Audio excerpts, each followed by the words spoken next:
जरा सोचो क्या हो अगर तुम एक दिन ऐसे ही गायब हो जाओ या फिर तुमको कोई देख ना सके तो तुम क्या करोगे। कुछ ऐसा ही होता है हमारी आज की कहानी में। कहानी में आगे बढ़ने से पहले अगर आप इस चैनल पर नए हो तो चैनल को सब्सक्राइब कर लेना। नमस्कार दोस्तों, अनोखी सिने वर्ल्ड में आपका स्वागत है। ये कहानी है मिशेल की, जो कि इटली में रहने वाला एक आम सा लड़का है। एक दिन वो रोज की तरह अपनी क्लास में स्टेला नाम की लड़की के ठीक पीछे बैठा था जब उनके इलाके की पुलिस इंस्पेक्टर, जो कि माइकल की माँ भी है, वहां आ गई। दरअसल वो वहां इसलिए आई थी क्योंकि माइकल की क्लास का एक लड़का घर से भाग गया था। उसके जाने के बाद अचानक माइकल की नाक से खून टपकने लगा तो वो जल्दी से बाथरूम की ओर भागा, जहां कुछ शरारती बच्चों से उसे परेशानी होने लगी। शाम को होने वाली एक पार्टी के लिए माइकल अपने बचे हुए पैसों से कॉस्ट्यूम खरीदने गया, लेकिन उसके पास पैसे इतने कम थे कि उतने में तो एक चाइनीज सुपर हीरो की ड्रेस ही मिली। उसे कुछ खास पसंद नहीं आई, लेकिन फिर भी उसने वही खरीद ली। घर आकर उसकी माँ ने उसे भरोसा दिलाया कि वो सच में अच्छा दिख रहा है और उसे पार्टी में जरूर जाना चाहिए। वहां माइकल खूब मजे ले रहा था और आज तो उसकी यूएस से भी बात हो रही थी, जिसे वो मन ही मन बहुत पसंद करता था। लेकिन फिर उन बैडमैश लड़कों ने उसे फिर से परेशान करना शुरू कर दिया और वो उनसे बचने के लिए भागकर बाथरूम में छुप गया। इस सब से परेशान होकर उसने जोर से कहा कि काश वो गायब हो जाए। अचानक से लाइट चली गई और वो खिड़की से भागकर घर चला गया। अगले दिन उसके कुट के भौंकने की आवाज से उसकी नींद खुली और जब वो बाथरूम में ब्रश करने पहुंचा तो उसने देखा कि वो शीशे में दिखाई ही नहीं दे रहा था। उसके कापड़े तो दिख रहे थे, लेकिन उसका शरीर एकदम गायब था। उसने जल्दी से सारे कपड़े उतार दिए। अचानक से उसकी माँ वहां आ गई, लेकिन जब उसे भी वो दिखाई नहीं दिया तो वो समझ गया कि वो अदृश्य हो चुका है और खुद के अलावा उसे कोई नहीं देख सकता। उसने कागज पर लिखा कि वो आज थोड़ा जल्दी स्कूल जा रहा है और उसे अपनी माँ के पास रख दिया। कागज पढ़कर उसकी माँ ने उसे फोन किया और गायब हुए माइकल ने कॉल उठाकर कह दिया, हाँ मम्मी, सब बढ़िया है, मैं स्कूल पहुंच गया हूं, मेरी चिंता मत करना। फिर वो अपने शरीर को पूरी तरह कपड़ों से ढककर स्कूल पहुंचा। इसके बाद उसने सोचा कि क्यों ना अपनी नई ताकत से उसे परेशान करने वाले लड़कों को सबक सिखाया जाए। वो अपने सारे कपड़े उतारकर स्कूल में घुस गया। क्लास के दौरान ही उसने उस लड़के की पेंटबॉल गन से उन्हें पढ़ा रही टीचर पर पेंटबॉल की बौछार कर दी, जिसके बाद उस लड़के को सस्पेंड कर दिया गया। फिर वो लड़कियों के चेंजिंग रूम में जाकर उन्हें कपड़े बदलते हुए देखने लगा। अचानक एक लड़की ने गलती से अपना टॉवल उस पर फेंक दिया और उस टॉवल ने उसके शरीर का आकर ले लिया। ऊपर से उसकी शक्तियां को भी अब गायब होना था और अब वो फिर से सबको दिखाई देने लगा। नंगी पुंगी लाड़के को चेंजिंग रूम में देखकर लड़कियां चिल्लाकर इधर उधर भागने लगी। अगले दिन क्लास के दौरान हमें पता चला कि उनकी क्लास का एक और लड़का घर से भाग गया था। अचानक से माइकल के हाथ धीरे धीरे गायब होने लगे। क्लास की घंटी बजते ही वो जल्दी से वहां से भाग निकला।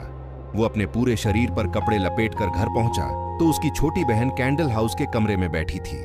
माइकल ने दीवार की तरफ मुंह करके उसे वहां से जाने को कहा, लेकिन वह भी बाहर जाने का नाटक करके उसके कमरे में ही रुक गई। यह सोचकर कि उसकी बहन चली गई, माइकल ने अपने चेहरे से मफलर हटाया और पीछे मुड़ा। उसे देखकर उसकी बहन डर के मारे चिल्लाने लगी।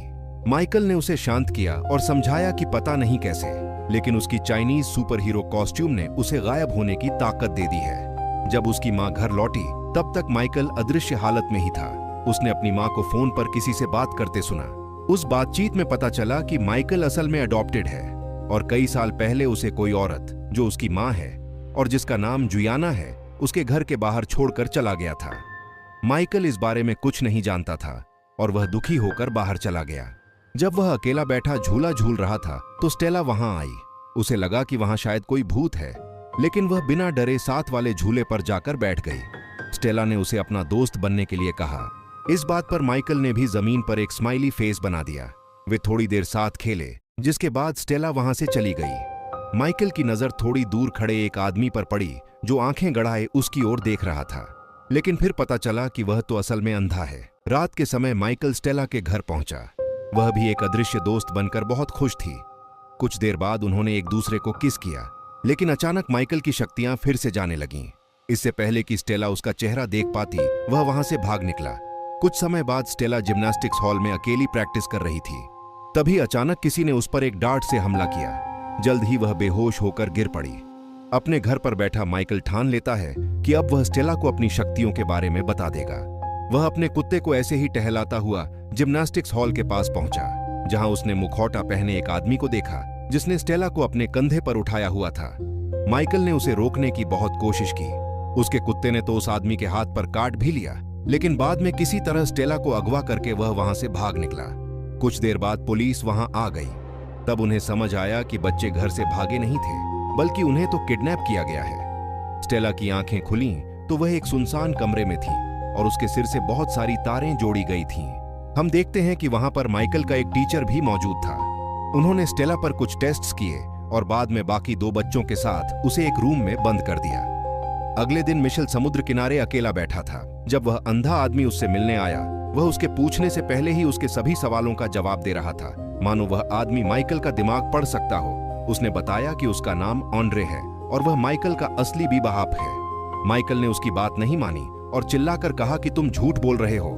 लेकिन फिर ऑन्ड्रे ने उसे पूरी कहानी सुनाई। उसने बताया कि वह रूस के एक गांव में रहने वाला एक आम लड़का था, लेकिन एक दिन न्यूक्लियर रेडिएशन के लीक होने की वजह से उनके गांव के ज्यादातर लोग मारे गए। जो लोग बच गए उनके अंदर करिश्माई शक्तियां आ गई थीं। इस बारे में पता चलते ही फौज ने उन्हें हथियारों की तरह इस्तेमाल करने का प्लान बनाया। वे उन लोगों पर बहुत अजीबोगरीब एक्सपेरिमेंट्स किया करते थे।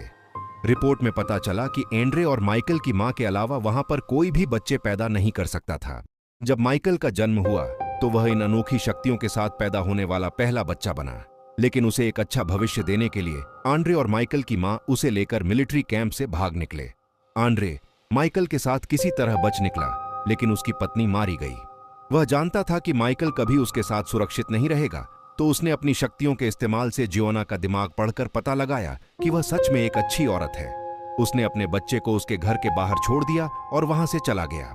लेकिन अब मिलिट्री को पता चल गया है कि वह खास बच्चा इसी इलाके में कहीं है। माइकल को अब भी उसकी बातों पर भरोसा नहीं था, लेकिन एंड्रे ने अचानक कहा कि वे यहाँ और बातें नहीं कर सकते, क्योंकि थोड़ी दूर खड़े एक मछुआरे को उस पर शक हो गया था और वह पुलिस को फोन करने वाला है। एंड्रे ने माइकल को एक सूट दिया जो उसके शरीर के साथ ही गायब हो जाएगा, और खुद बड़ी आसानी से उस मछुआरे की याददाश्त मिटाकर वहां से चला गया। माइकल के दोहरे टीचर से बातचीत के दौरान जियोना ने बताया कि उसने माइकल को गोद लिया था। यह सुनकर टीचर को शक हुआ कि शायद माइकल ही वह खास लड़का है। सच्चाई का पता लगाने के लिए वह माइकल से मिलने उसके घर पहुंचा। बातचीत के दौरान माइकल ने टीचर के हाथ पर कुत्ते के काटने का निशान देखा और वह समझ गया कि वही स्टेला का किडनैपर है। वह एक कमरे में जाकर गायब हो गया और मौका देखकर भाग निकला। भागते भागते माइकल ने उसे परेशान करने वाले शरारती लड़के इवन को देखा। वह उसके पीछे बैठ गया और उसे जल्दी से बाइक भगाने को कहा। एक सुनसान जगह पहुंचकर माइकल ने इवन को सारी बात समझाई। उधर स्टेला ने दिमाग लगाया कि अगर वे एक के ऊपर एक खड़े हो जाए तो कमरे से बचकर निकल सकते हैं। उसकी तरकीब काम कर गई और वे वहां से निकलकर छत पर पहुंच गए। वहां स्टेला को एक सर्च लाइट मिली। उसे भरोसा था कि उसका अदृश्य दोस्त उसे जरूर ढूंढ रहा होगा, तो उसने उस लाइट पर वैसा ही स्माइली फेस बना दिया जैसा उनकी पहली मुलाकात वाले दिन माइकल ने बनाया था। उस सिग्नल को देखकर माइकल समझ गया कि स्टेला कहां है और एवन के साथ वह अपने दोस्तों को बचाने पहुंच गया। लेकिन तभी एक गार्ड ने स्टेला को पकड़ लिया। एवन ने अपनी पेंट बॉल गन से इलेक्ट्रिक सर्किट पर निशाना लगाकर उसमें गड़बड़ी कर दी।